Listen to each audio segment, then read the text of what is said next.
Welcome to Procurement Basics and Reminders for Informal Procurement.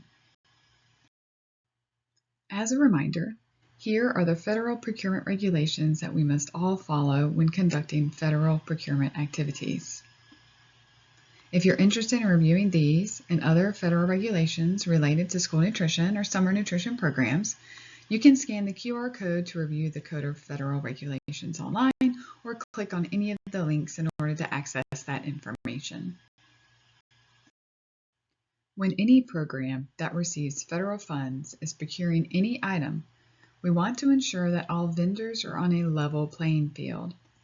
That means that every vendor has an equal opportunity to compete for your business, because when you are spending federal dollars, you need to be impartial. In order to remain impartial, you must allow free and open competition. You must give your vendors adequate time to respond. There is no federal guidance on what is an adequate time to respond, so use your best judgment when developing your quotes to determine what adequate time to respond means for what you are trying to procure. Try not to be overly restrictive. If you specify a brand, then you need to provide an approved substitute. If you are only specifying name brands, you are not ensuring this procurement process is allowing for free and open competition. Avoid requiring an unnecessary amount of experience. An example of that would be requiring a vendor to be in business for 20 years. An example of placing an unreasonable requirement for the procurement activity would be requiring the vendor to deliver only between the hours of 9 a.m. and 10 a.m. There are 4 key principles of procurement that you need to keep in mind through every procurement activity and decision: the Buy American provision, procurement regulations, full and open competition, responsive and responsible vendors. So let's start with the Buy American provision. The Buy American provision requires SFAs operating all school and summer nutrition programs to purchase, to the maximum extent possible, both of the following types: unprocessed agricultural commodities grown in the United States, and processed food products that contain over 51% agricultural commodities that are both grown and processed in the United States.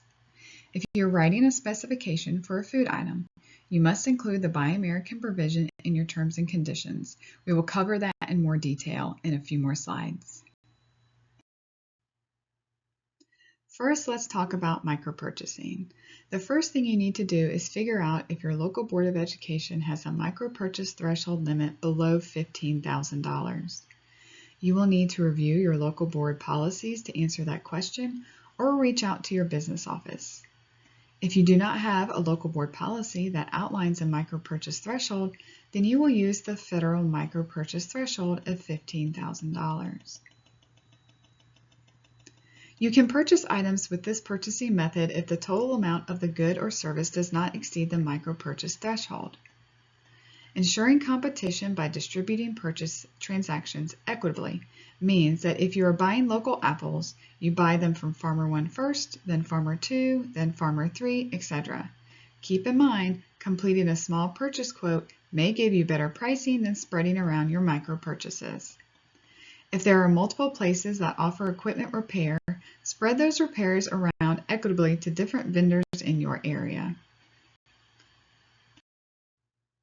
Here are some rules to follow with micro-purchasing.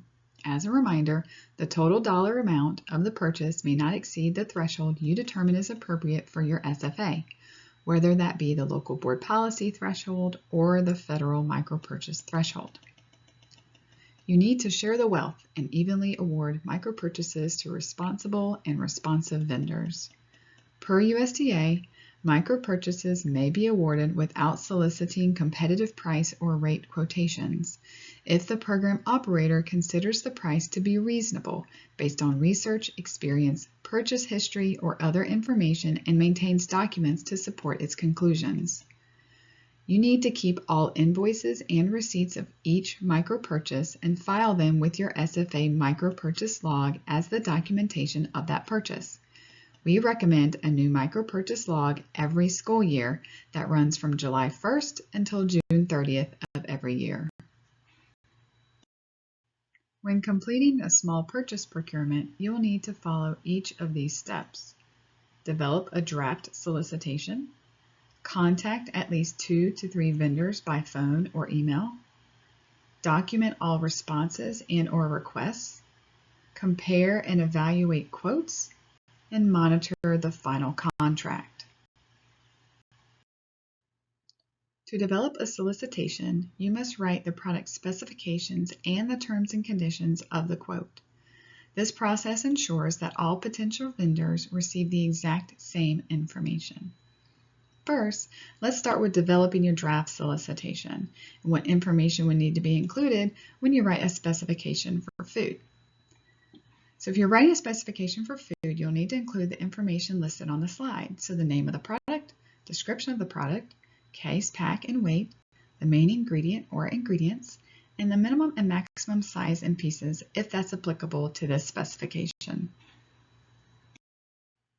To continue with information needed for the draft solicitation for food, you'll also need to include a unit, whether that be each or a case or some other unit of measurement, any quality indicators such as grade A, extra fancy, US number 1, USDA prime, or any prohibited ingredients if that's applicable to the specification you're writing for food. This may not be an exhaustive list. You may think of something that we have not thought of that can be added to the specification. Just remember, you can use the Buy American provision from your formal procurement terms and conditions as long as it complies with the most recent Buy American provision, so that you can use that for your small procurement or informal procurement process when thinking about writing terms and conditions for Buy American. Now let's discuss drafting a solicitation for a piece of equipment. So you would write a specification using the following information if procuring equipment. You'll need the name of the piece of information. Remember to make it generic and not use a branded name of a piece of equipment as the information you're providing in the solicitation. You want to provide a description of the features needed in the piece of equipment. So that could include the materials used in the construction of the equipment, any food safety considerations you want to include into the solicitation. And you'll need to include technical specifications. So what are the dimensions that are going to be needed for this piece of equipment?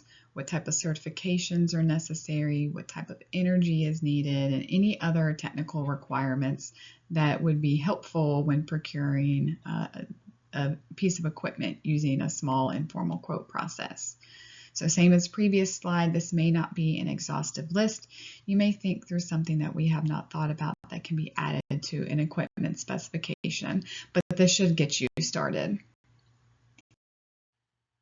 This slide contains a lot of critical information about drafting your solicitation, terms, and conditions.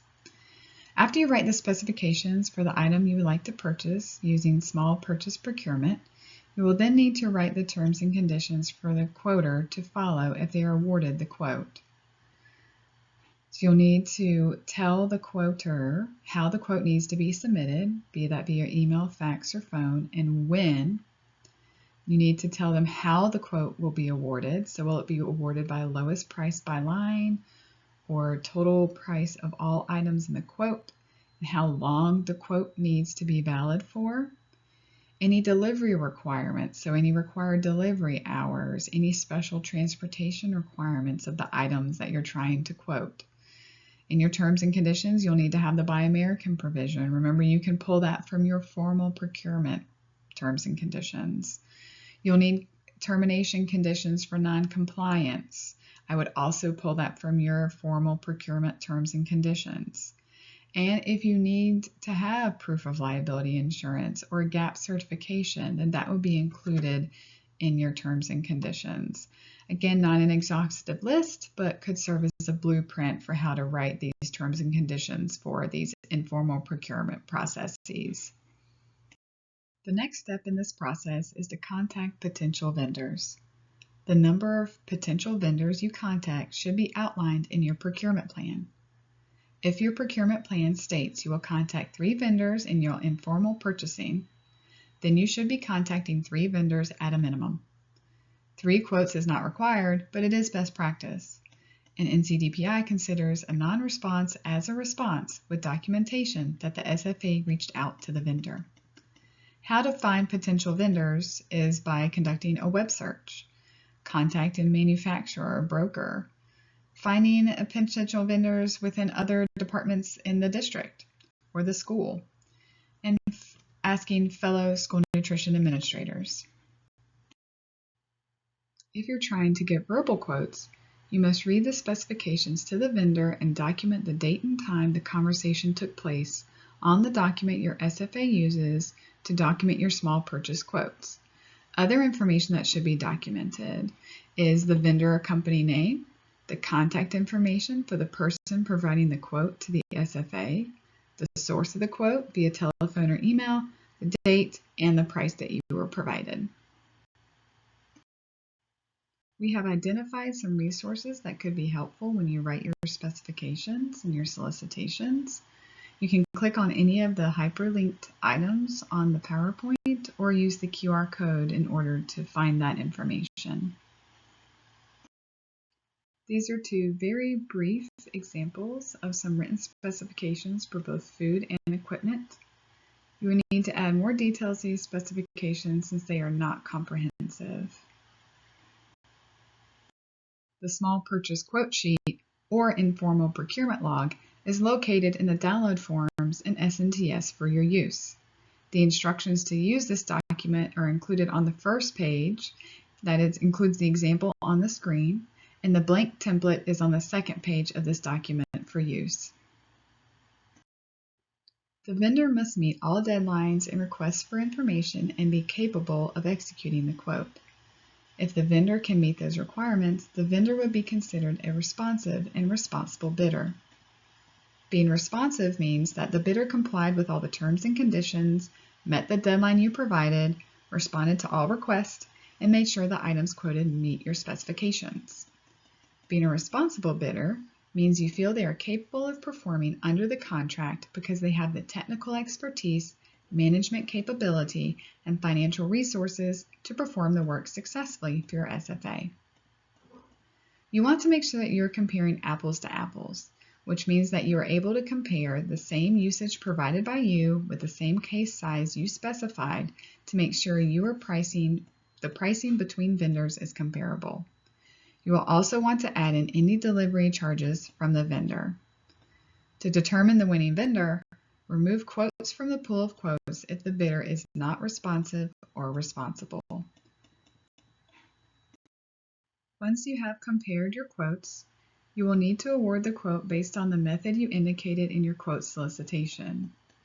You will also need to notify the vendor that was awarded the quote and notify the vendors that were not awarded the quote. All vendors can be notified via email or phone. An email notification provides you with the documentation of the award and non-award and will be considered a best practice to help maintain documentation surrounding this quote. You'll need to discuss the next steps with the vendor about invoicing, delivery, and other items. You'll want to save all communication, quotes, small purchasing quote sheets, and all other documents related to the solicitation of this quote together in one file, so it's readily available should that information be needed to provide to the NCDPI for technical assistance or an administrative review. You may also store this information digitally, but it would be best practice to store this information on a shared cloud-based storage drive like a shared Google Drive or shared Microsoft OneDrive, and not on an individual's cloud-based storage drive to allow easy access to all within the SFA that may need to reference this information. After the quote is awarded, the work of the quote is not over. You must monitor the contract the quote created by ensuring you are receiving the correct items as specified in the quote specification. Is the pricing invoice the agreed upon pricing? Is the vendor overall executing what they said they would in the quote? If not, you may need to refer back to the terms and conditions you wrote about how you're going to manage this quotation. This chart provides a quick comparison of when you should conduct a micro purchase versus a small purchase. If it's a one-time purchase, that might be best completing a micro purchase. If you want to shop from different vendors to share the wealth, then that would be a micro purchase. If you want to buy repeatedly from the same vendor, that would be best done as a small purchase. And if you want the absolute lowest price, that would also be done best as a small purchase. There are also some items related to procurement that are specific to the state of North Carolina that we need to discuss. One of those is how to use the state term contract. The state term contract can be used for micro-purchasing. Just remember that micro-purchasing requires you to spread around your purchases to different vendors. The state term contract could be used as one of the 2 to 3 quotes for small purchasing. You can document the price of the item if it meets the specifications you have laid out for that quote. It cannot be used in place of obtaining quotes for small purchasing, and it cannot be used in place of any formal procurement practices. Also specific to North Carolina, we have the Iran Divestment Act. The Federal Iran Divestment Act passed by Congress was on June 24th of 2010. The North Carolina Iran Divestment Act was signed into law in 2015 and was updated in 2021. So in July of 2017, Governor Roy Cooper signed legislation that eliminated the certification requirement, with the change taking effect on October 1st, 2017. The actual prohibition against contracting with entities on the final divestment list remains in effect, but a formal certification that a vendor is not on the list is no longer required. Instead of collecting certifications, North Carolina government purchasers must now proactively check the list maintained by the state treasurer before awarding a contract. This includes school districts and charter schools. The treasurer's office updates the link annually, usually at the very end of December.